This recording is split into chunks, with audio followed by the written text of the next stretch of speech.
everyone, so carrying on reviewing Inside Autistic Minds, the second episode. So the other autistic person shown in episode 2 was over in Basildon, Essex, a person called Ethan, who was aged 19, and he was said to be far less confident than Anton in social situations, and his major autistic issue was hypersensitivity to noise, which caused him to withdraw.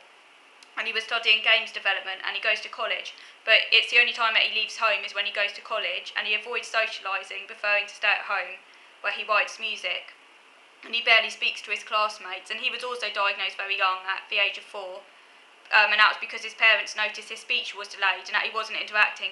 Yeah, so that seems to be the other reason why people get diagnosed very young, is because of speech delays, because that historically has been one of the major autism signs people look out for. Obviously, if you have Asperger's, like what I do, classic Asperger's, it's the opposite pattern. So I guess according to the old nomenclature, he would have been diagnosed high-functioning autism, because that was the main distinction between high-functioning autism and Asperger's, was that those with high-functioning autism had speech delays. In all other respects, very similar to someone with Asperger's, but it was the early speech development which kind of set them apart. Whereas Asperger's, the opposite pattern was that you often had very advanced speech, or still idiosyncratic in the way you spoke, though, like I did pronoun reversal, so there were still like idiosyncrasies, but with Asperger's the speech is like a strength.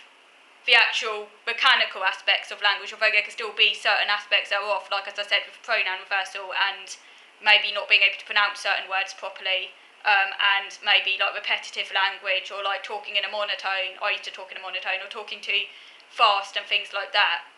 I used to talk way too loud when I was a kid. I was constantly being told not to speak so loud. Problems with vocal control, speaking too loud or whatever, or inappropriately. So there are still kind of differences. But in Asperger's, the speech is usually either on time, or it can even be precociously early, and that's what historically was used to distinguish Asperger's from high-functioning autism. Asperger's being a form of high-functioning autism that separated from other types of high-functioning autism because of the advanced speech development. So yeah, so Anton would have been high-functioning autism, but now it's all ASD anyway. But yeah, so different to me, and I think that's often part of the reason why people with Asperger's are diagnosed a bit later, because if you have good speech development, it can be harder. People often think, oh, you're fine because you've got good speech development, although obviously there's lots of other stuff, red flags going on. Hopefully that's changing now, though, but they're not just looking at speech as a be-all and end-all. So yeah, it looks like that was the reason he was diagnosed early, whereas the other one was diagnosed early because of extremely challenging behaviour. And although that in and of itself doesn't mean someone will get diagnosed early. After all, I had quite challenging behaviour, and I wasn't diagnosed till a lot later, so it can't be the only thing. But yeah, it said he wasn't interacting, same as me. I wasn't interacting. That was one of the first signs I picked up on when I was at nursery school, but I wasn't interacting, so that's interesting. It says it says that for most of his childhood, he attended a school for autistic children. So yeah, he went to a special school. And another big aspect of his autism is that he avoids eye contact. That's a big sign. Not all autistic people avoid eye contact, by the way, but it is one of those big autistic traits that many autistic people have. And he can't focus with noise around him. I can't either. Any noise, and I just can't focus at all. So completely relate to that. That's one of my major hypersensitivities, is noise, particularly when I'm trying to concentrate and I can't escape from it.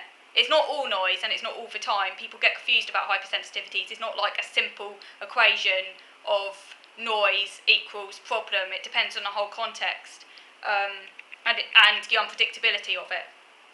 But yeah, I have that problem. He says so he can't focus on noise around him, and he writes rap songs every day at home. That's his sort of way of coping. And again, I'll get onto that in a minute actually. It also says how he used to have friends, but he lacks confidence at his new college, I guess because he went to a school for autistic children, so he would have gone to a school with other people around him, and that might have meant it was easier for him to make friends, because essentially he was with similar people, less socially demanding maybe at that school. I don't know, but it might have made it a bit easier for him to have friends than say if he was at a mainstream school, possibly, because I went to a mainstream school, I had no friends at all. But yeah, he lacks confidence at his new college. So Packham met Anton's mum about how he was when he was a kid and talked a bit about him. Okay, sorry, moving over to Anton now. So I was talking about Ethan a minute ago, and now I'm moving back over to Anton. So yeah, then Packham went to meet Anton for one for Middlesbrough. He went to meet Anton's mum about how he was as a kid. So it said 25% of autistic boys are diagnosed before the age of 6. And obviously that would be far fewer for autistic girls who tend to get diagnosed later as well. So just move on to the next page. And yeah, it talked about Anton's stress in supermarkets and how he once took everything off all of one side of the whole aisle, having a huge meltdown, and how people were staring at his mum, like judging her and stuff. Yeah, that's very common. People do judge. I was once called an obnoxious child when I was about 9 years old because we were at the supermarket and I was refusing to help my dad packing up the stuff because and I was basically in a strop, and this woman just called me an obnoxious child. And I kept on running away from my dad, and so people misunderstand it basically, and they think the child is like rude or obnoxious. So that's why when you're in a supermarket and you see a child having a meltdown, it's important not to judge, because so many people judge and they accuse the parents and stuff, and they judge, and it's like you don't know what's going on basically, so you shouldn't judge.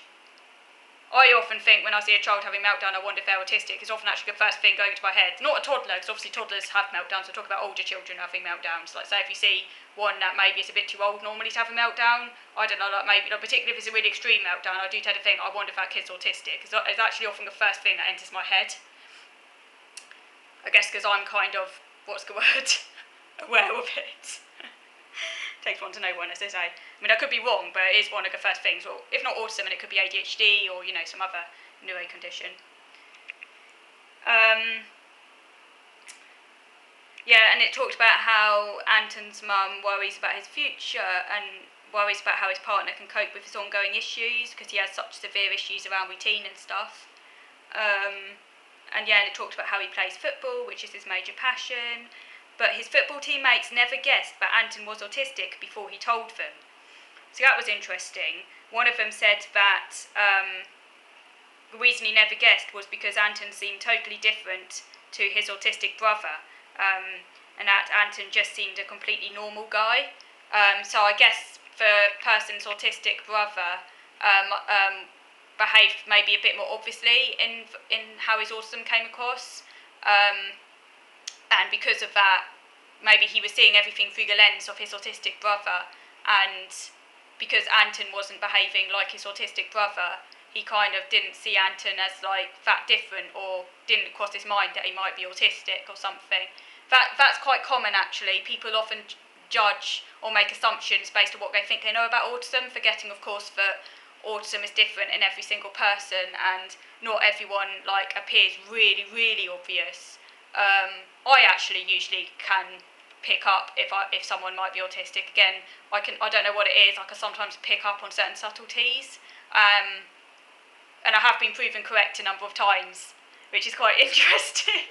I once saw someone walking down the street and I was like, I think they're autistic, just because of the way they were walking. I was with my support worker at the time. She said, yeah, they are. She used to support them. So I have a sixth sense. I could just pick it up, y'all. But yeah,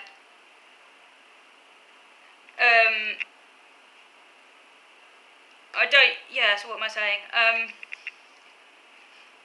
I think a lot of people would say the same about me if they met me the first time, or just briefly, because I can smile, I can speak in a nice voice, I can appear normal. There's nothing wildly unusual maybe about how I come across, maybe on surface interactions, but that's the whole thing. It's not always visible at first glance. And particularly if people don't know the context of your life or what's going on at home or how you live your life and the whole backstory, it can be very easy for them then to make assumptions, to think, oh, there's nothing wrong with you, nothing wrong, in inverted commas. You're like, you're okay, So, kind of reassuring to know it's not just me that happens to. I think it's a common experience for quite a number of autistic people. When I say I'm talking about when I used to volunteer at Age UK, by the way, and it was ignorant members of the public who don't really understand autism. But yeah, now I would actually explain it to them. But I think it actually happens to like most Asperger's type autistic people, because particularly as we're highly verbal, it doesn't always look obvious. But Anton, you can tell, is like he's got loads of autistic stuff going on. He's like properly classically Asperger's in a sense. You know, once you see what's going on, you know what I mean, behind the scenes. Chris Packham meets Dr. Luke Bearden. Dr. Luke Bearden is like an autism researcher and lecturer from Sheffield Hallam. So he meets Dr. Luke Bearden about Ethan's hypersensitivity. He meets him in an indoor market. Not the sort of type of place you want to drag an autistic person, but I think that was part of the point, was kind of highlighting hypersensitivities. And Chris said he doesn't like the citrus fruit smell from the stalls. That it sort of made him feel a bit sick or something. And then Luke talked a little bit about hypersensitivity, sensory issues, and how non-autistics can block, filter it out, whereas autistics are aware of all of it, and he talked a bit about sensory aversions to food and things like that, but how also autistics often like to seek out specific sensations. For example, Chris mentioned how he enjoys the sound of trees in the wind or the rain, and that brings him joy. And then there's a conscious effort of sensory seeking. So he talked also about sensory seeking, not just sensory avoidance. So if you've identified something that soothes you or gives you comfort, that you're then going to be sort of hyper aware of that and want to bring it into your life more. For example, Ethan being sensitive to sound, he's also massively into music, so he also seeks out sounds as well, as long as he's in control of it. And Bearden made the important point that noise itself is fairly immaterial. It's the unexpected nature of it. That's like what I was saying earlier, like how my own noise is fine. I don't like unexpected noise. So and talked about sensory joy. For example, sniffing a dog. I used to do that when I had my childhood dog Jessie. Oh, Jessie, I loved her. I used to put my nose deep into her cheeks because they were so soft, and like she smelled like biscuit, and like I used to kiss her. She was so cute. Yeah, can relate to that, sniffing a dog. I talked a bit about sensory joy and sensory distress. My sensory seeking is actually, fun enough, with food. I'm kind of like, I don't know how unusual that is. I'm sure you have other autistics who have that profile. So my sensory avoidance, my hypersensitivity is with noise, primarily with noise, and also to some extent with light, but particularly with noise. And also they didn't mention other senses such as the vestibular sense and proprioception, because I struggle with vestibular and proprioception. That's part of the reason why I used to walk on tiptoes a lot, like when I didn't have shoes on. I'm not actually as bad as I used to be on that front now. Like I can actually walk